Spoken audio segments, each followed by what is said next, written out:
All right, no one's saying you can't still enjoy the Bills' comeback win over the Ravens to start the season, but it is time to move on. It's New York Jets week. Welcome to the Buffalo End Zone podcast, everyone.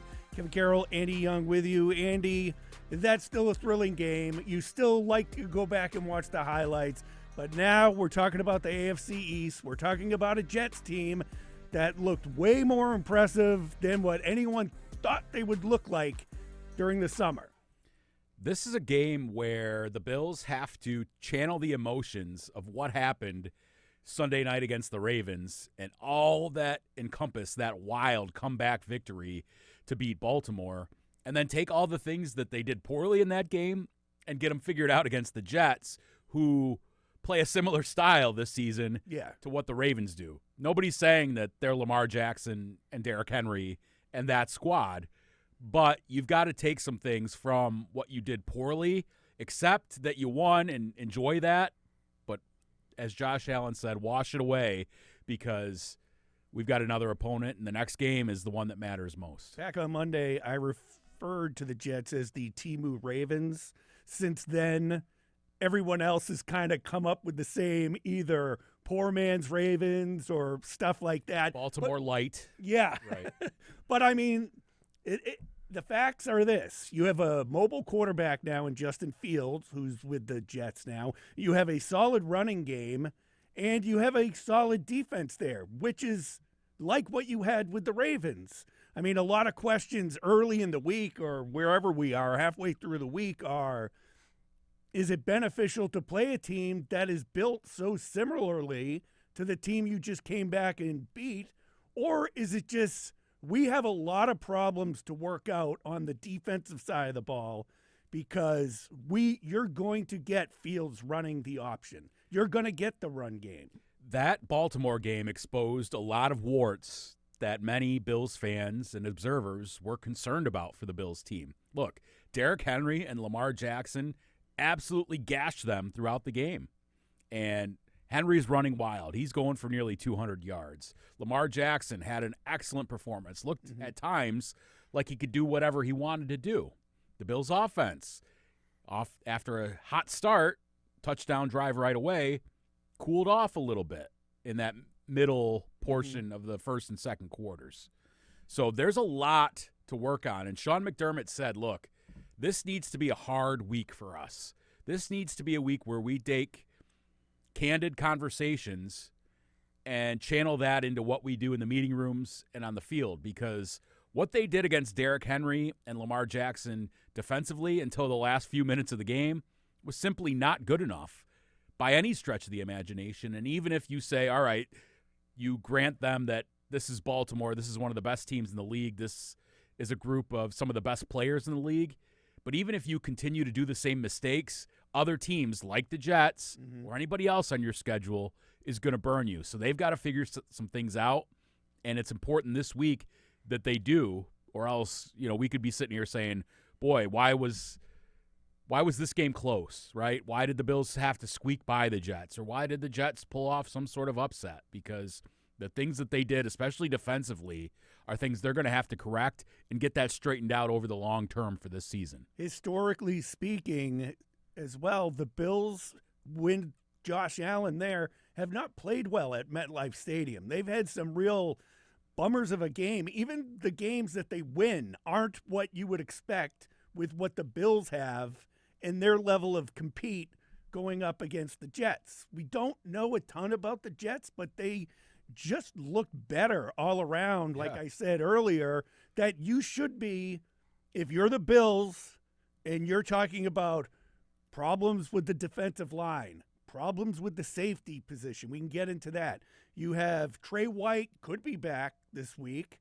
But then again, you don't know. I mean, he was out there. He looks like he's going to be good to go. And then Sean McDermott and the rest of the staff are going to have a question on if he's going to start or not. Look, the Jets, to your point, looked a whole lot better against the Steelers and probably should have won that game. Even Sean McDermott said that they probably should have come away with the victory and deserved it. They lose to the Steelers 34-32. Justin Fields had a typical Justin Fields kind of game. 16 of 22, 218 yards, and a touchdown through the air. And then he adds 48 yards rushing and 2 more scores.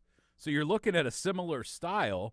And then Garrett Wilson had a nice game, who seemed revived after last season's debacle. Breece Hall rushes for over 100 yards. And Aaron Glenn comes in, and he's a coach who came from a winning program in Detroit and has instilled something. They're starting to build something there. Now, it's 1 week. Right. The Bills could go out there and boat race them, and we'll say, it's the same old Jets. Right. But you have to approach it, if you're the Bills, like, hey, this team is better, and look at the matchup and look at the tape of what they did. Now, good thing for the Bills, they don't know a lot about the Jets, but they've played Justin Fields before. They have also faced those Jets players before, both offensively and defensively in a lot of ways, and understand some of their tendencies. And then there's a few other pieces to this that they've watched Aaron Glenn. They played Detroit last year in the kind of defense he had. Their defensive line coach, Eric Washington, former Bills defensive line coach. Steve Wilkes was a coach with Sean McDermott in the past. Right. So they have some idea of the type of things they want to do. So this isn't like a brand new complete coaching staff. We have no idea about these guys. It's a rookie quarterback and all these things. They'll have some idea, even though it's just one game on tape. Yeah, absolutely. And I think taking what you learned from that game against the Ravens on Sunday night. Let's talk about what we saw and what they have to improve. So I don't want to single out Joey Bosa, but Joey Bosa got faked out of his jock a few times early. Now, we saw him come around later and stay at home with Lamar Jackson running the option and actually took him down. But you got to figure with a guy like Justin Fields and what the Jets are going to want to do with them, they're looking at that, and the Bills need to take notice of staying at home against this option package that's going to come out. I think Fields rushed for 2 touchdowns in the win over the Steelers. So they're not afraid to run him. And he had a nice touchdown pass, I think, to Garrett Wilson in that. So that is there. So the areas of concern, the defensive line and the back end of the defense, I think linebacker-wise, you're pretty shored up. I don't know. Let's get to that point. So I think all 3 levels were really to blame. All right. For what went down with Baltimore being able to run roughshod. I think there was some lack of discipline and assignments in terms of the defensive line. A couple of the rookies maybe out of place a little bit. You mentioned Joey Bosa holding contain on the outside. It might not have been his job every time, but a couple of times when it you looked see him, right, he's running one way and Lamar's running the other way right past him. So there's that. I don't think that it was Terrell Bernard's best game. And whether he's banged up, he just didn't look as crisp as he normally does in getting off blocks, in filling some of those gaps and getting to those spots. And then, of course, we saw like missed tackles by Cole Bishop against Derrick Henry and different things like that. Taylor Rapp not taking quite the right angle for Derrick Henry's speed. Right. It shouldn't get to that level, because if you're saying, all right, we're going to put Derrick Henry up against Cole Bishop or Taylor Rapp or any other defensive back in the NFL pretty much, you're going to take Derrick Henry 99 times out of 100 to win a one-on-one who's going to out-physical or outspeed pretty much anybody in the league. Now, there's exceptions to that. So I think the linebackers need to do a better job of filling, getting to their spots, getting off blocks, and obviously the defensive line needs to clean things up. Good thing is, late in the game when they knew that Baltimore is probably trying to run the ball and slow it down, they were able to do that and slow down the attack of Derrick Henry and Lamar Jackson. But you're right.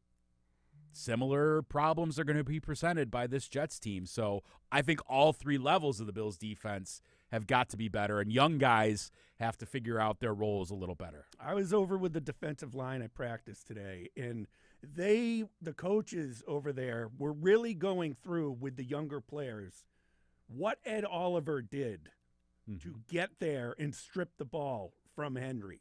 Like, we're close enough that you can hear them talking. This where the defensive line is, you get a good close look right by them and can hear everything. but you could see them coaching them up. And, some of the younger players, it's their first NFL game, Andy. You go out there with your 2 veterans and then 2 rookies rotating in and out. Not that they rotated in a ton or were there in key moments, but you have Ed Oliver, basically the lone standout, who put in a hard day's work. And I'm not trying to take away from the work all the other guys do, but Ed Oliver had a big game. The guys around him did not. Deanna Walker, rookie defensive tackle who plays mostly nose tackle or one technique, the inside tackle, said that he and TJ Sanders, the fellow defensive tackle, were standing on the sidelines, and it was about their turn to go in. It was their rotation.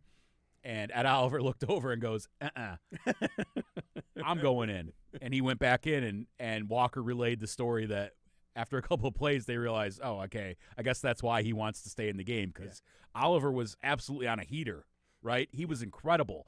And if he can consistently do that, game in and game out, and be that game-wrecking force from the interior defensive tackle, that unlocks so many other things for this Bills defense, because then you have to think, all right, do we have to double at Oliver? All right, now we can't double Greg Rousseau, or we can't chip on Joey Bosa, or one of these other guys, a defensive lineman, can break through, right? Epinesa, or somebody else on the interior. But Oliver was an absolute monster, and just doing the right things, playing with that high energy, high motor, and just shooting right through the gap to get to Lamar Jackson on a sack, also to strip Derrick Henry. Mm-hmm. He was just lights out in that game. Derrick Henry with a monster game. One of the talking points at Media Day this week was Ed Oliver plays better when he feels like he's being slighted. So with that in mind, He often feels slighted. I've seen better from defensive linemen. So we'll throw that out there for Ed. He could use that. We've seen better, right? Yeah, McDermott joked that, hey, you guys mind questioning him a little more this week? Yeah. Maybe he'll go out there.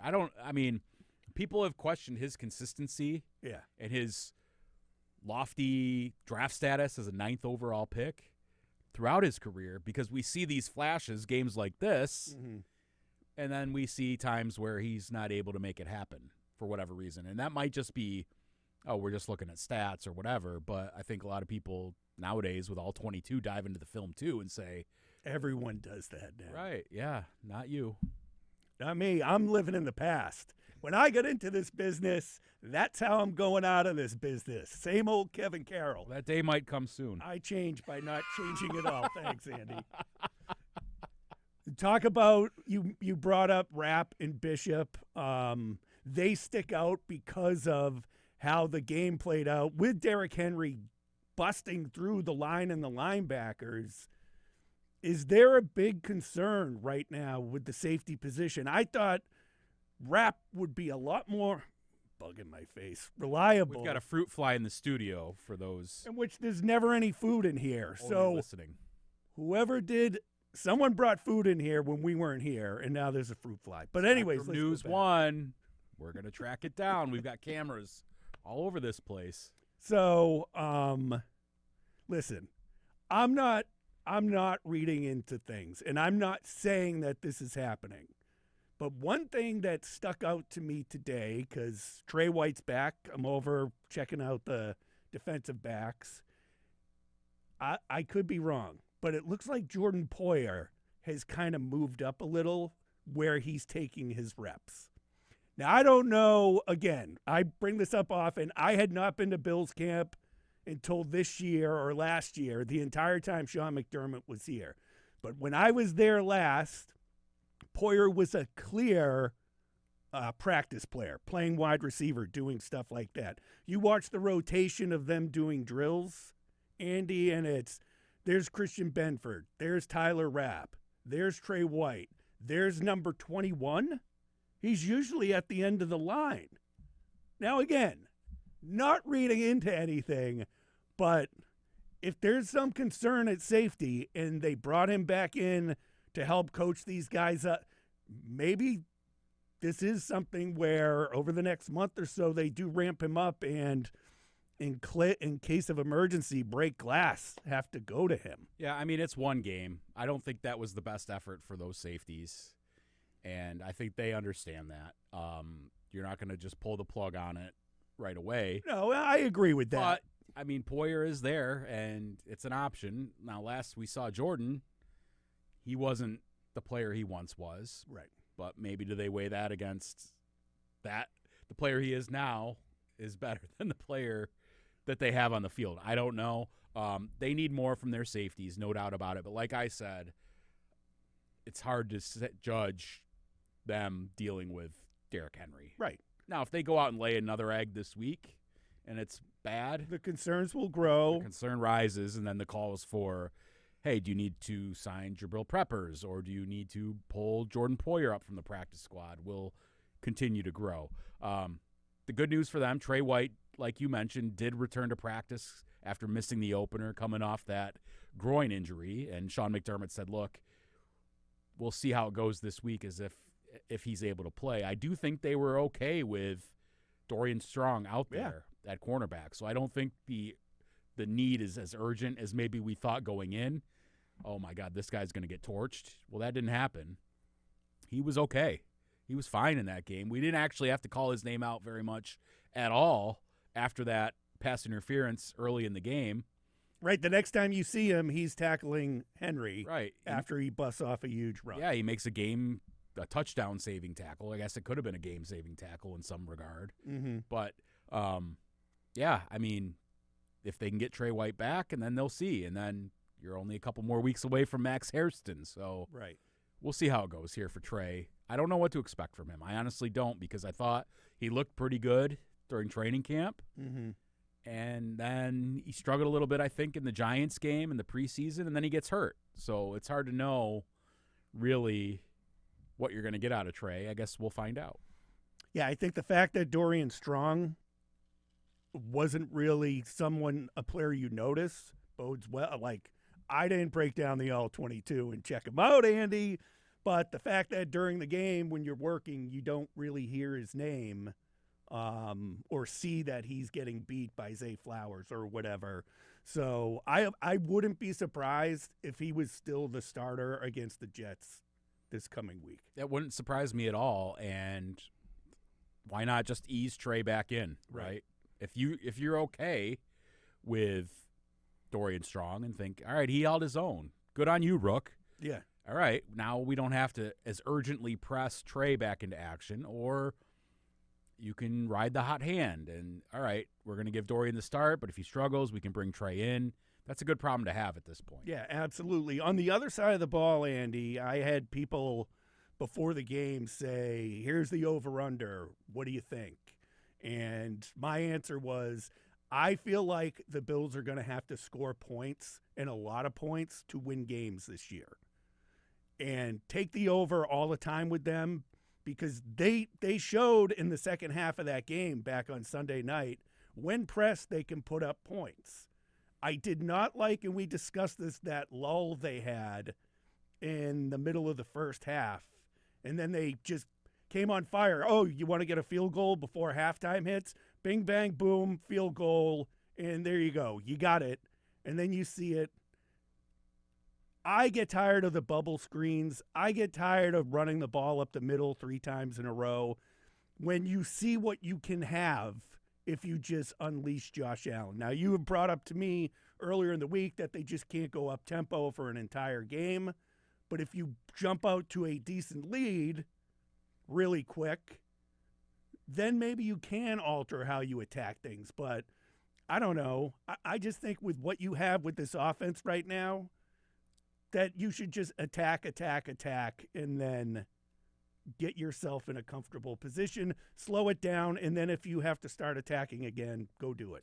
Yeah, Joe Brady talked about that. He was asked about that specific situation. Do you wish you were maybe a little more aggressive in the first half than you were? And he said, look, it's a fine line between going outside of what you are and what you think works and playing outside of yourself, outside of what you think is going to be effective, and playing the long game, setting things up throughout the course of a game. Maybe some of those things that don't work in the first half work in the second half, or set something up, another play off of something else. So there's a little bit of that.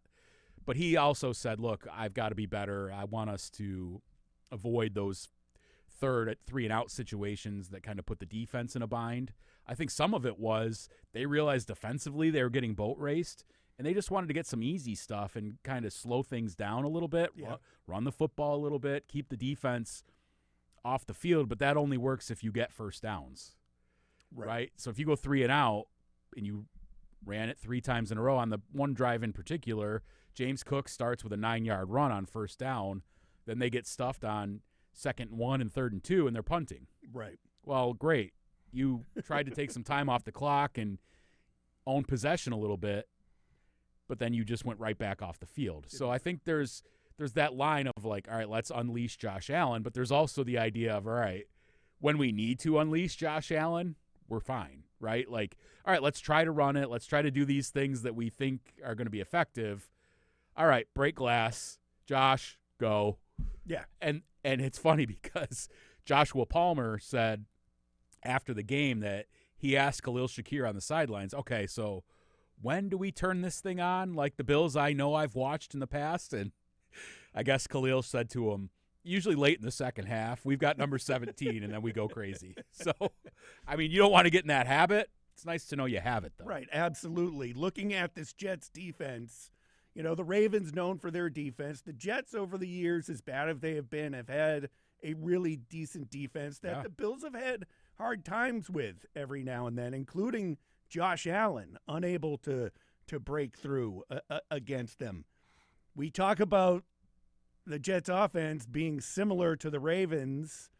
Are there other challenges, do you think, that the Jets are going to pose to the Bills that the Bills were able to solve against the Ravens that now maybe they have something different? I mean, the Jets have probably a better outside corner in Sauce Gardner than what the Ravens had. Now, Marlon Humphrey is an inside corner, and the other guys they have are good too. Their secondary corner is not so great, Stevens, and then also Quinnen Williams has also caused them many problems over the years. One of the best interior defensive linemen in the league. So, I mean, it's a different matchup, but at the same time, it's a similar style. And teams are going to kind of throw different things to see what works against Josh Allen. Now, if you're getting Keon Coleman off again and he's rolling, and Joshua Palmer, who I went back and watched the game and looked at some of the film, and I really thought Joshua Palmer was good. Like, okay. He was really good at getting separation. And I thought, he's a guy. Remember, I said this to you. I think that the Bills could unlock something against Jair Alexander. And I was thinking of both Keon Coleman and Joshua Palmer. They did that, especially late in the game.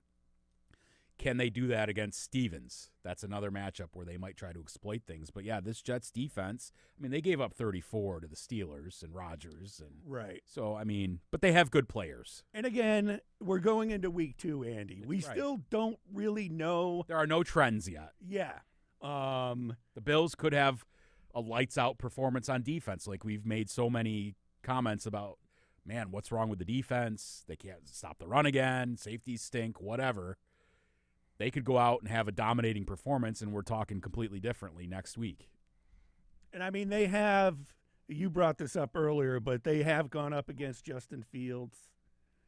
You know, I remember the Christmas Day or the day before Christmas game when it was like 0 degrees out in Chicago, right? Or in Chicago, and I was stuck in a hotel because of the blizzard out here. But the Bills had an answer for him then, and I think they still know what they are going up against in Justin Fields.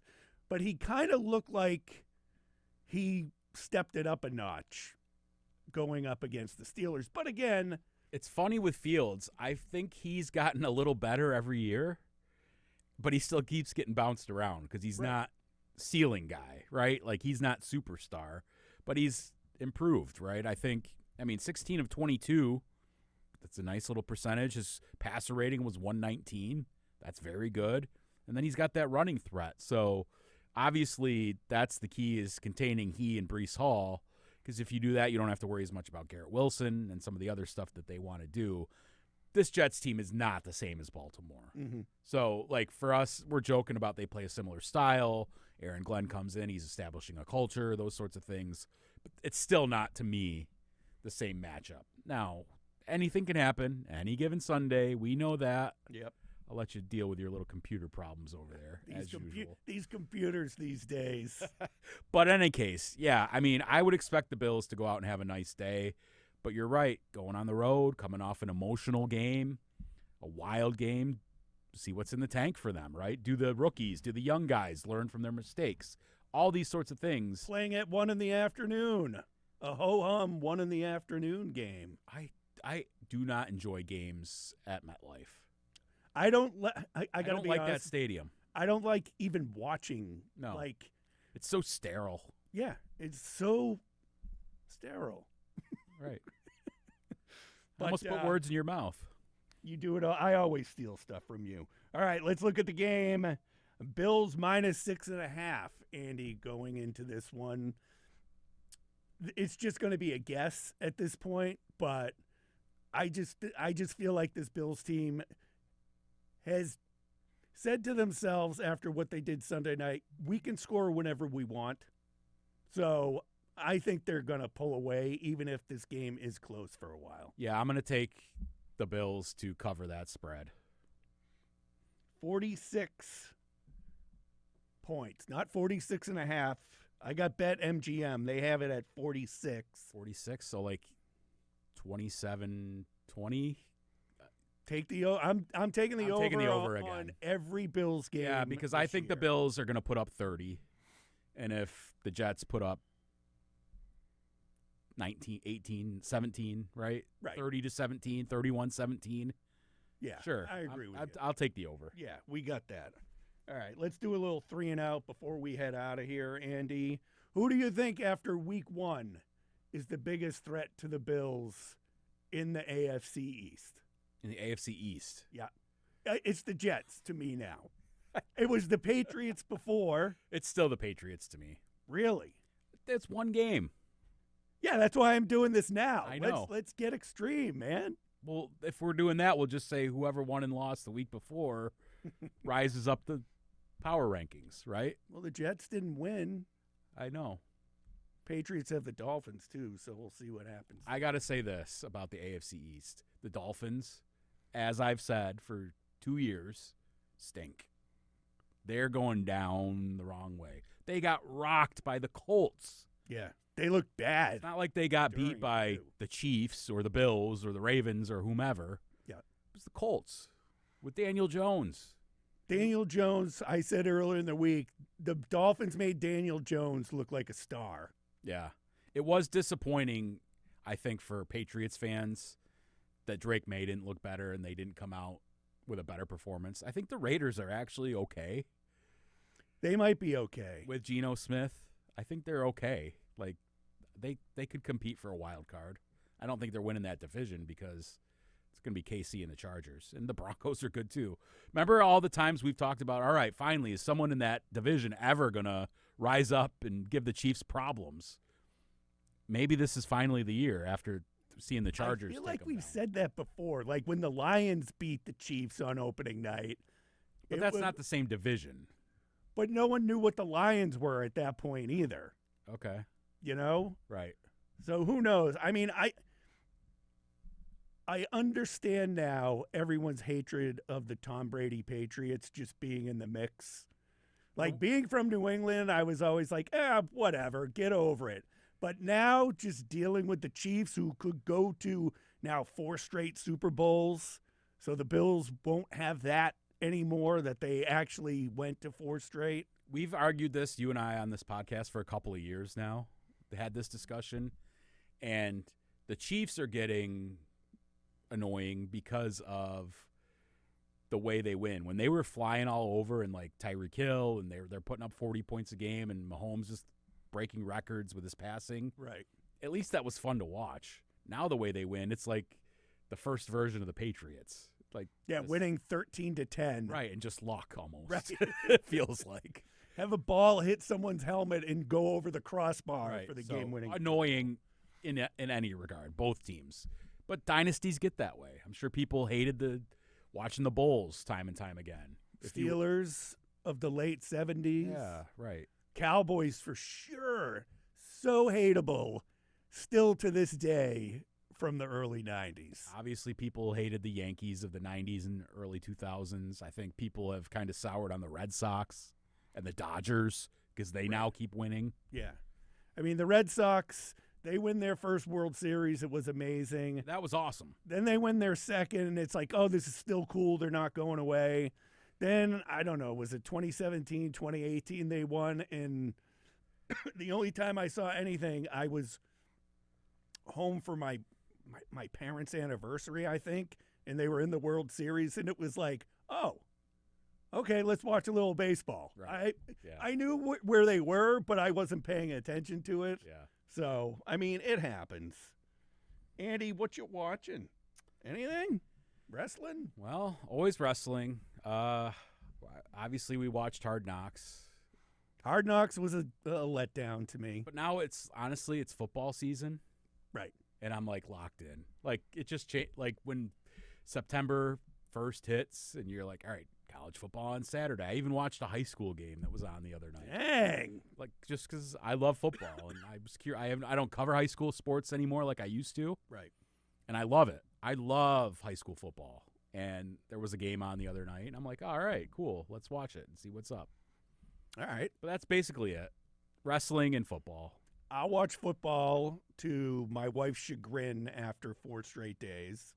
But we're also we went back to Tubi, and now we're watching all the Fantasy Islands from the 70s and 80s. Okay. Which, as a kid, that show scared me because it came on after the Love Boat on Friday nights.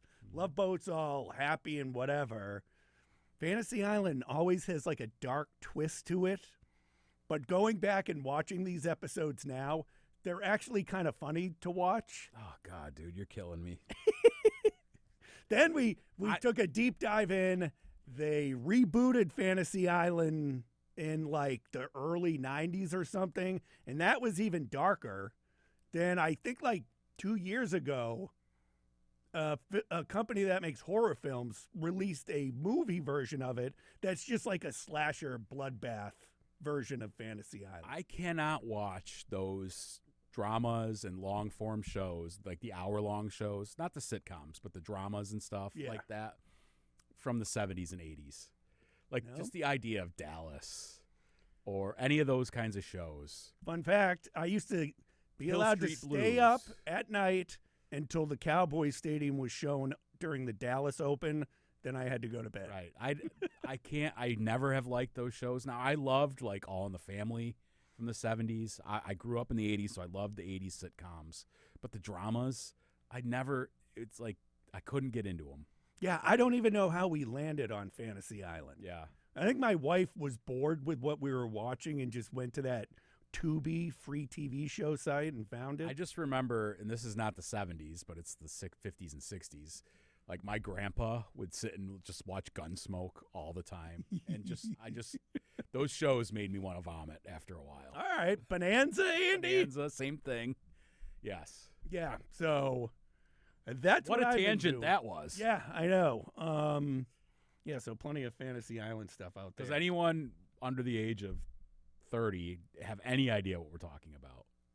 Probably most people under the age of 40 don't either. You're probably right, but with all these apps and stuff where you can go back and watch retro programming, you should get out there and do it and see what life was like back then. Yeah, don't touch grass. Yeah. Just sit in your couch and watch old TV shows from 50 and 40 years ago.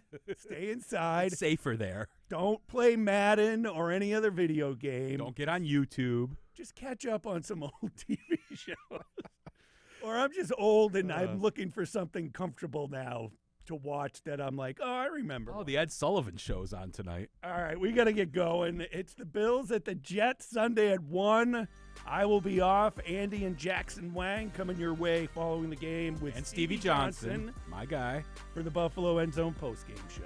All right, we'll see you later, guys.